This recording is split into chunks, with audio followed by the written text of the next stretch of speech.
Hello, I'm Tony and welcome to my shop. Today I have this lovely piece of figured something. It's mystery wood.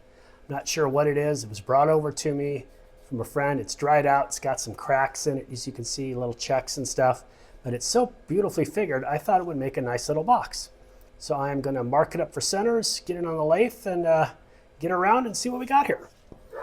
So I got both ends marked up here with centers. I think we're going to go, this one has the most splits on it, so I'm going to put that down here towards the base. And my rationale for that is I'll have less put pressure on it like I will with the 4-prong up here. And the 4-prong we'll just put right in the center there. And then all we'll do is we'll get out a spindle roughing gouge, turn it around just to see how pretty it is. It's very dry. I put the meter on it, it's under 8%. So I think this will be perfect opportunity for us to do a little spindle roughing. And clear everything there. So let me get my mask face shield and move you to a position where we can see what's happening, and be right back. You get in there around 1400 RPM.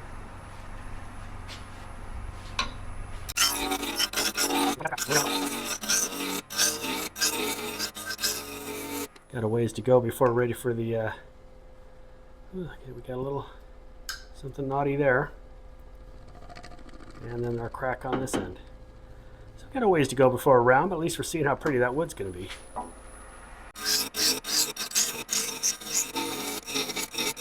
Sounding better. Still floppity. Oh, look at all that. Got some pretty grain in there. Little punk. A lot of pretty grain though. That'll make a pretty box. That'll be nice. A little smaller with that bad cut in it, but I'm trying to just keep my pressure. I'm not using my body because I want to stay out of the line of fire there. Just pressure down on the. It's not going to get the perfect cut until I feel comfortable getting in there. It sounds like we're almost past that. Move in a little closer too. Yeah, there's quite a little nick there. That's a shame. But we're going to have to get through that too, and that's something we could put a little CA in once we get ready to get some finishing cuts. So all I'm doing is anchoring down here, find my bevel, lift the handle, put it on my leg, and then shift my weight towards the live center. Still wants to catch on a few places where there's knots. Again, I am using a really old antique roughing gouge here.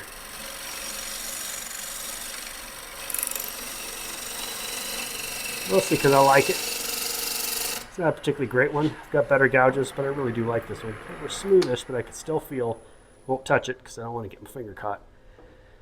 You got a ways to go to get past that. But our big crack's still coming through here, and all of that beautiful ripples what our box is going to be featuring. So what do you guys think that wood is? Some kind of maple maybe? I don't know. It doesn't smell like maple.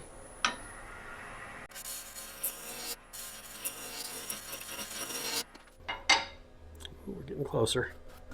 Just want to get rid of that before I whip out the skew. I don't want to catch my skew on anything. Well, I could probably peel cut that away without any trouble. See how we're lined up here. Move up just a little bit higher on the tool rest. Okay. Anchor and find our bevel.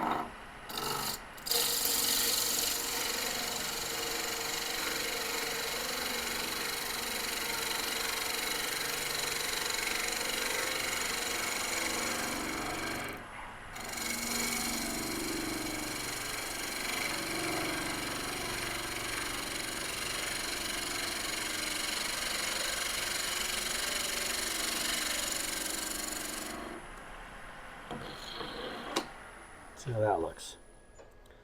Still have our nick there, but you can see how that wood is. Okay, this is going to need filled. We're going to make a pretty box. We definitely want to get through that. So we're going to lose some diameter, but I think it'll be worth it. Little laka-naka. Just a little, look at that. We're down to there. That's good news. Go the other direction here.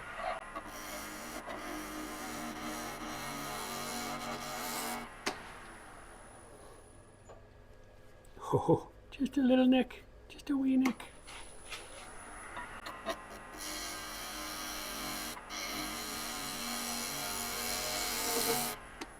Okay, we still have a little mark there, but I want to go ahead and get some CA in there. I can feel that crack starting to move, so we'll take care of that next.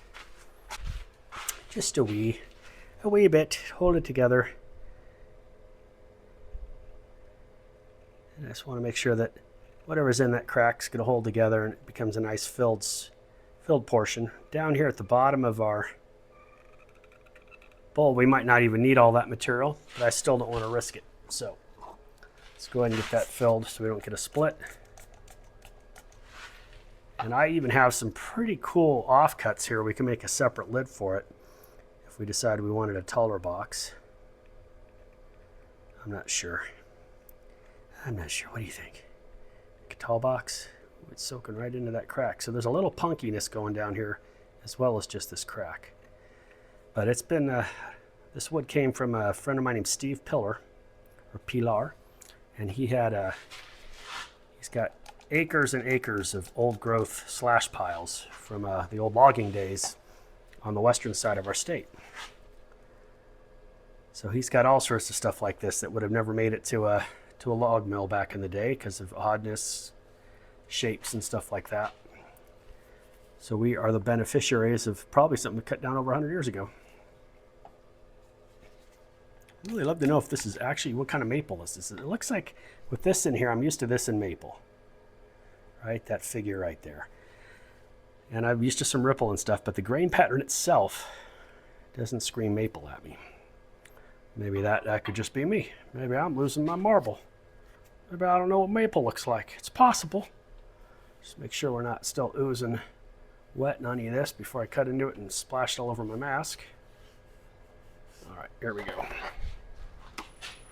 About 1800 RPM.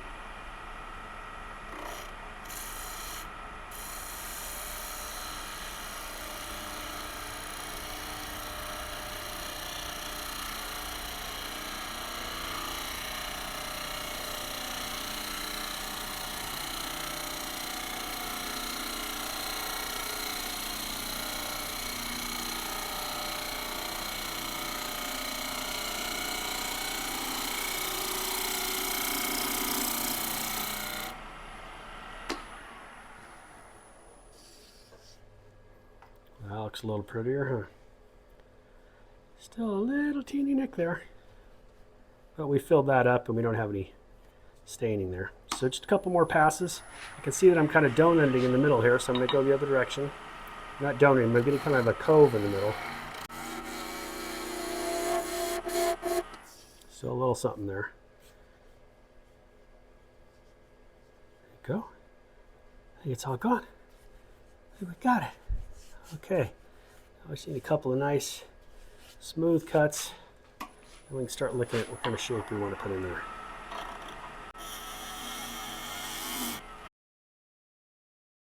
I'm going to go ahead and put a tenon on the end here. First we'll clean off the end.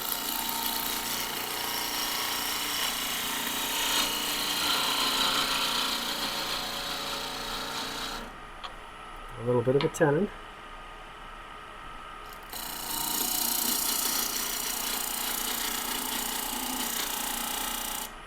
Tilt in for the tenon, clean off that edge there. Go the other direction.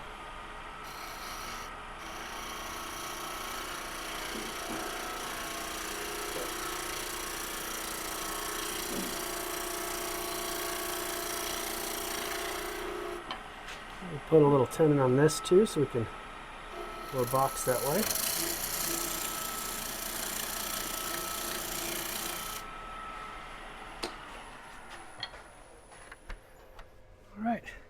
Oh, we got a little chip out down here.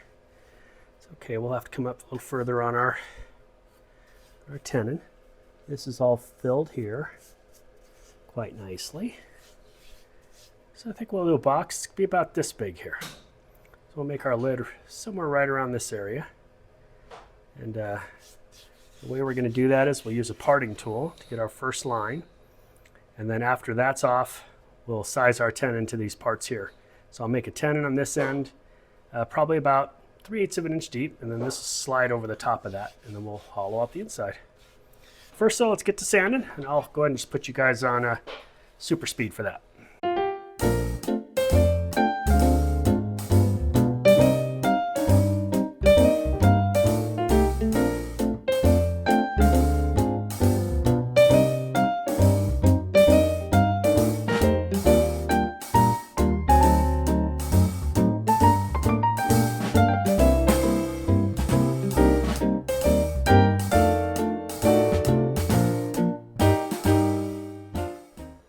Okay, the next step for us is going to go ahead and put a parting line right about where we want our top to be.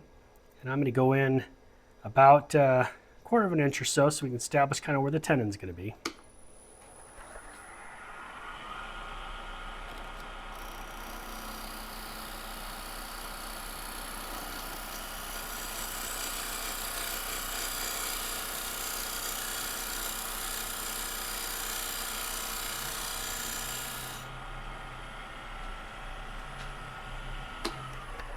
Now we'll get the smaller parting tool and we'll part off the top up there.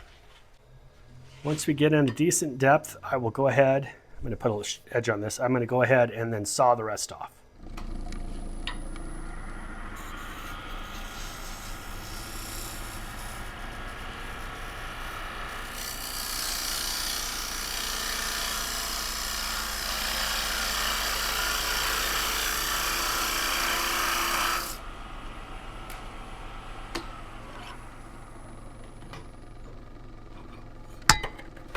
We'll saw that center section off there.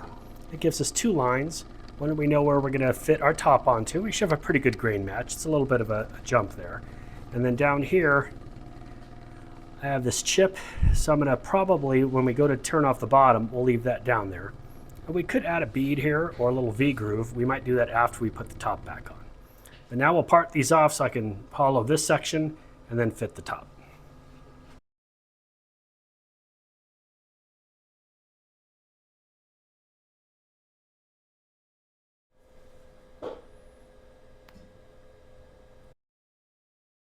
Okay, so we've got our smaller jawed chucks on there, and we're going to go ahead and line this up. We should have, let's rotate that around so we have that one chip out there that we're going to be taking off when we finish the bottom. That's where the cracks are in the wood, and we don't want those defects there. Let's spin that up and see how that goes.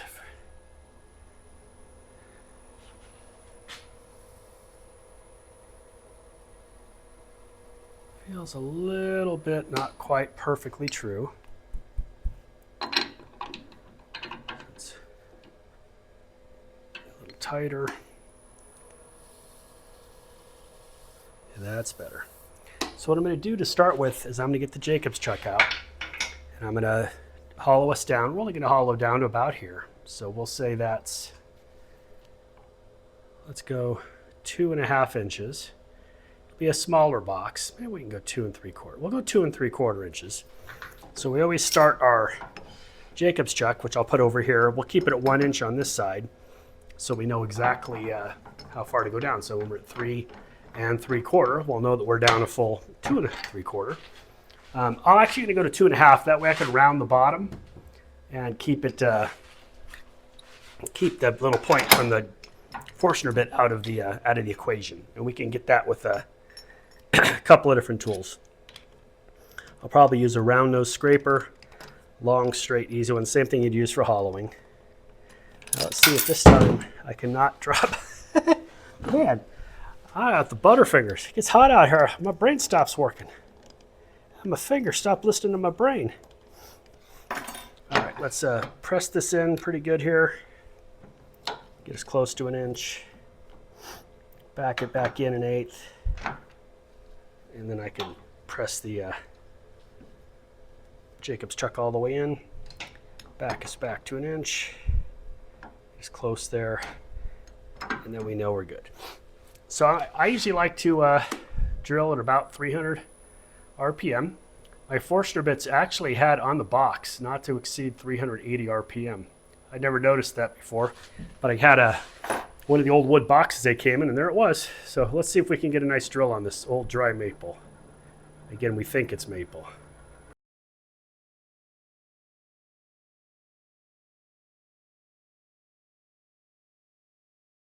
It doesn't feel as deep as I thought we'd be, but let's take a look. Sometimes I may have made a miscalculation. That felt like the right amount.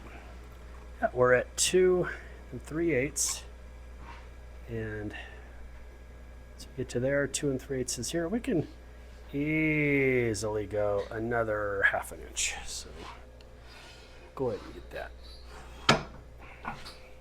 And I'm going to bring back my quill so it's a little more stable. I have found, and again, you might find different, this is just my way I do it, is the less quill out I have, the more concentric and easy to sand my hole is. So I'm going to go back to the 1 inch mark here and loosen up my tailstock, slide that into the base, slow my speed down just a tiny bit, and give myself that last 1/2 inch. Take 1/4, 3/8, and 1/2. So there you go. You can have a little deeper box, and we still have plenty of room to deal with the cracks on the bottom and round that material over. So one of the never fun parts is obviously you have to sand this material in here. Fortunately, this is dry. The grain's pretty nice, so it'll be pretty easy to get in there just with some folded sandpaper and clean it up real nice. The bottom has some tear out. Yeah, it's got some serious tear out. I think we're under the size of our 2 inch mandrel. It's going to be a little too big for that. Our hole in there is about 1 inch 7/8. So to get to that down there, and it is in there, I'm going to have to use a scraper down there. So it did tear out in the long grain. Now again, it's inside of a box, but when someone opens a box with pretty figured grain, you want them to see that bottom's been taken care of. Trying to feel if it's tear out from the drill bit or if it's just punky wood, or see, it isn't terrible looking, but yeah, we'll go ahead and we're going to get out the long round nose scraper. Small one looks like this. So I have this little round nose scraper, and I'll put it on the handle and get over here. We'll just get in there, we'll just clean up that bottom, round it off, leave a nice sharp corner, and I'll do that from the far end. And then we'll get to fitting this top. This will go into the chuck to that, and we'll go real slow so we can slowly come and see. We'll have our grain lines up right here, and it'll just keep going boop, boop, boop until we get it absolutely perfect. And then when that's done, we can expand the chuck jaws inside here and then round over this top end and decorate it. And the bottom of this will flip around, expand our chuck jaws here, round over the bottom down there. We should end up with a pretty looking little bull. That's my story, and I'm sticking to it. Okay, I've got the Trent Bosch hollowing system set up here, not the system, just the tool. And these tools work great all by themselves if you don't need the captive and you don't have to go far down deep. Keep the handle slightly elevated. Find that middle. So with that, of course, you can't see in there while you're doing it. You know, we don't have any magic way of getting all the way into the bottom of a bowl of a thing here, but it flattens it out nice. Got rid of the tear out. I still have a little dimple from our friend the Forstner bit. So I want to make sure that we get rid of that. And all I have to do is head straight into the middle and move that out of the way.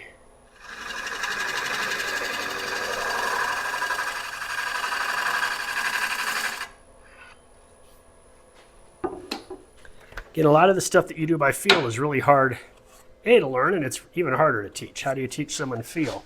But once you get in there and you see that, hey, my dot's gone, looking pretty good. Now I can blow out the inside there, hand sand that, and it'll be ready for us to fit the top.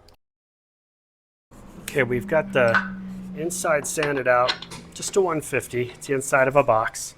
It's pretty flat on the bottom, looks pretty good. We will do a little more hand sanding on that off the lathe. I don't want to catch a finger, so we'll just get some sandpaper in there, keep sanding it till it's nice and smooth, and then it'll be pretty good for box there.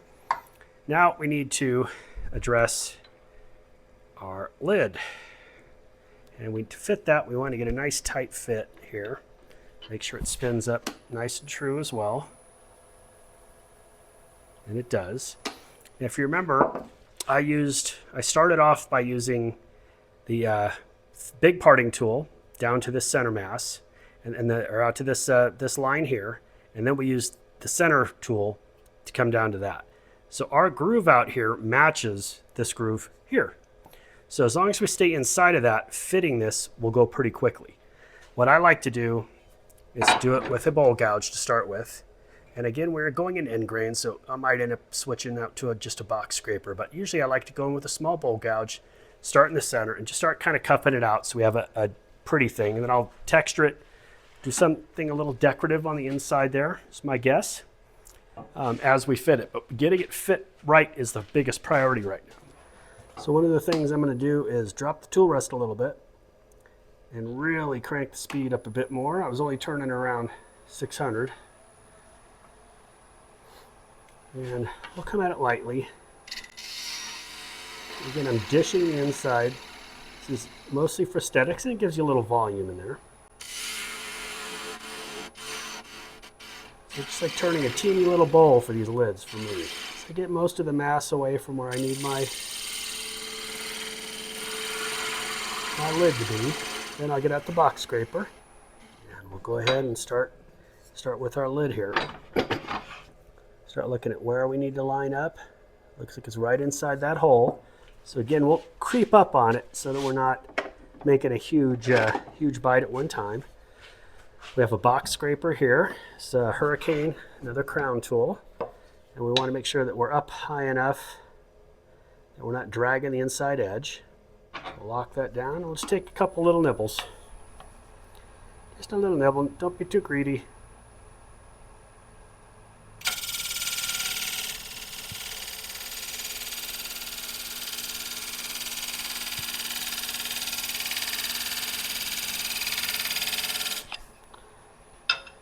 So we know we're still going to be too small, but we want to see how close we are.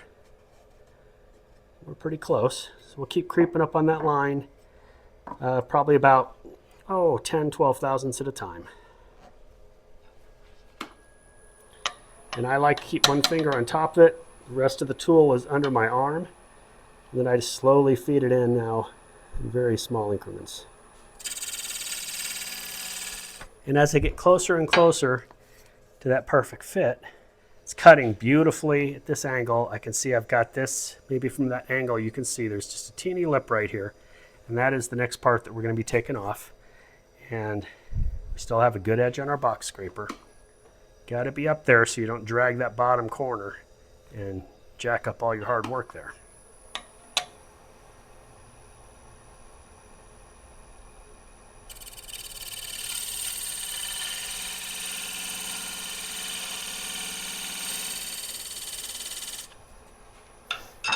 Now that should fit. Don't know how close we'll be to perfect, but okay. We've got a good fit with very little play. So now we just have to taper the depth in, and that'll get us our tight fit. So it'll slide on nice. Now we're going to taper the rest of it in so that the fit will go in to give us a nice tight fit. Oh, we're close. We are close, close, close.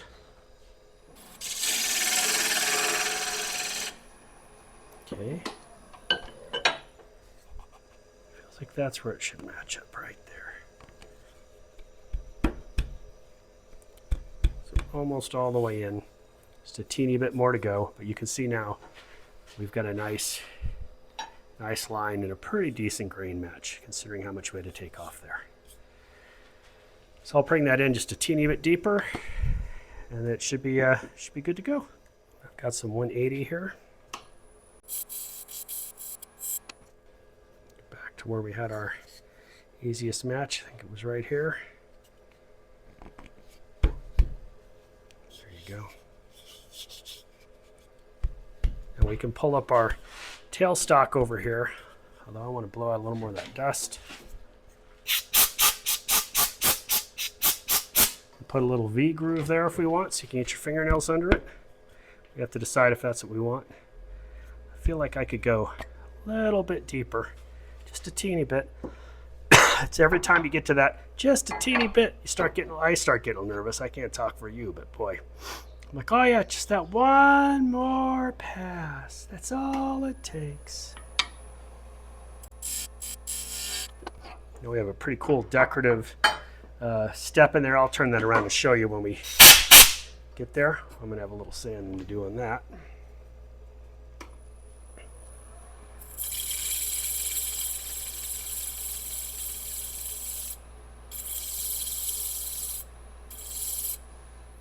I'll just keep getting on there till we're really, really happy with the fit. There we are. So I'm gonna add a little bit of a, I kind of lost, well, it's still in there nice and tight, but it's not quite as tight as it was. Just a little bit of sanding is all it took to loosen that up. So there won't be a pop fit here. I'm pretty happy with that fit. And it'll be easy to take the lid off that way. We don't have to worry about a pop.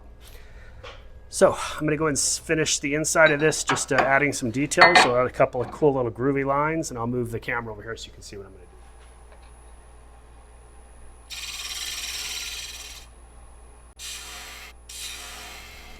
Drop a little bit here. So we got a nice look in here.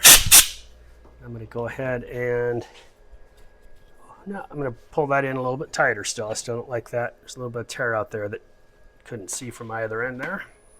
We'll come in with a little bit more of a severe angle. Add in, but let's do a quick sand real quick first. Get some 180 here.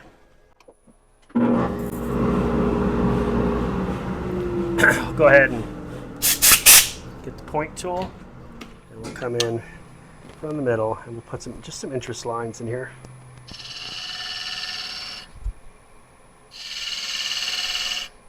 Kind of like beads.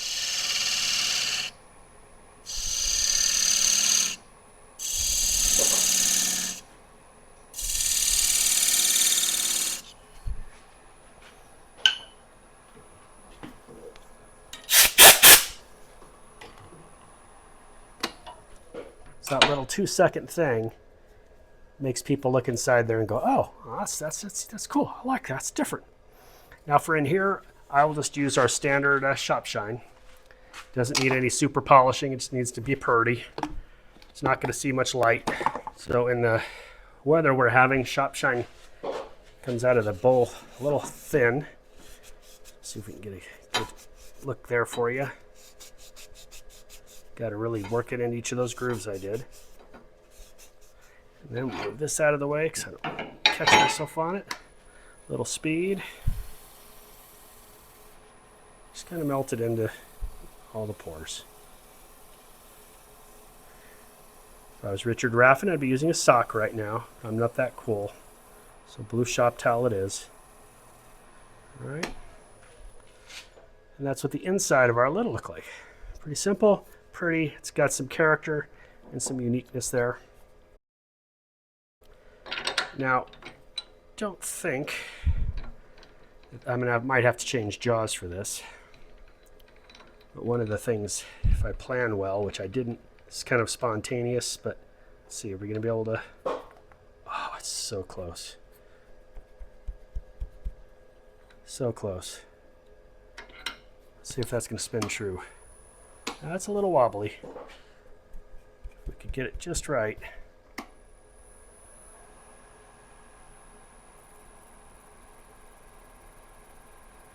Yeah, it's still coming at me a little wobbly.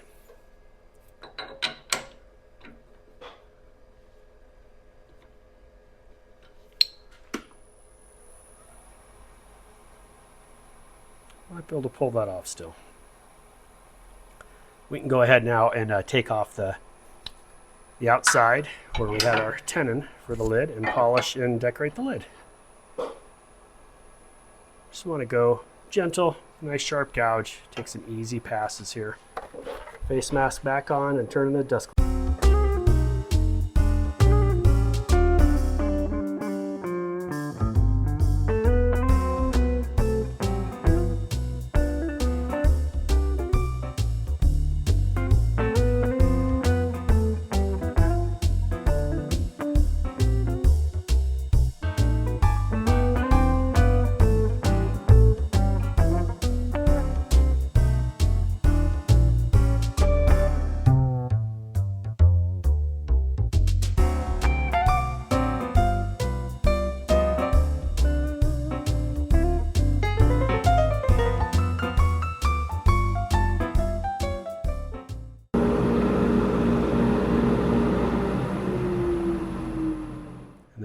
have our little lid. As long as we can get it off nice and easy. Didn't leave any marks on the inside except for the decorative ones we did. And it drops on top of our, where's our spot here? Is that our spot? There's our spot. Drops right on pretty nice there. So now we just got to finish the bottom here and we'll be done. We can do the same thing. We can try to expand it from the inside, and we do have the ability to put the live center back on over here. That's one option. And I think it's not a good option because we could also grab this as a tenon, probably also not a good option. So what we want to do is get a jam chuck out for this one. And let me see if I have something sitting up here that'll be easy. That's not a good one. Little funnel jam chuck back in here. Might need to true it up a bit, but we can give it a shoulder. Yeah, a little wobbly Pete there. Wonder why he doesn't line up every time exactly the same. You ever ask yourself that? Although pine does move a lot, so I'll just see if it's just a little tweak in there, if that'll do the trick. That's definitely better. I'll go ahead and just give it a shoulder and swing it down to the end here. And the reason for doing that is so we can really put it up there and get a decent fit on it. So I'm going to come in with the little pointy gouge, come right up to the edge there. I'm going to cut in, make sure there's no bad fibers there. And if I eyeball that right, we should fit on there and be able to butt right up and still use our live center now to do the shaping on the bottom. But we have all the way here, so we can take material past where this chip and crack is, and that's what I'll probably do, is just compacts that chip. We'll dish it a little bit so it sits nice and flat, and we'll have ourselves a cool little box. At least that's what I'm telling myself, and I'm believing it. Do you believe it? You should believe it too. That way we're all being like one big cult of the perfect box. Nah, it's not a perfect box. Cult of an adequate box. Cult of a quick and dirty box on a very hot day on YouTube when you have nothing else to do day. I think that's probably more like it. A very long title. We'll have to work on that, but I think we can make it work. All right, we got our live center back here. See a little Mr. Pointy? We'll just get that on the bottom there. Line us up. Don't need to give us a lot of crankage on this, but let's just see how it spins. Power all the way down to 0. Slowly speed it up. Shouldn't have a problem peeling this down to where we want it. We can do something fun with the bottom, but I think just a nice flat bottom, let the grain speak for itself, might be the best way to go.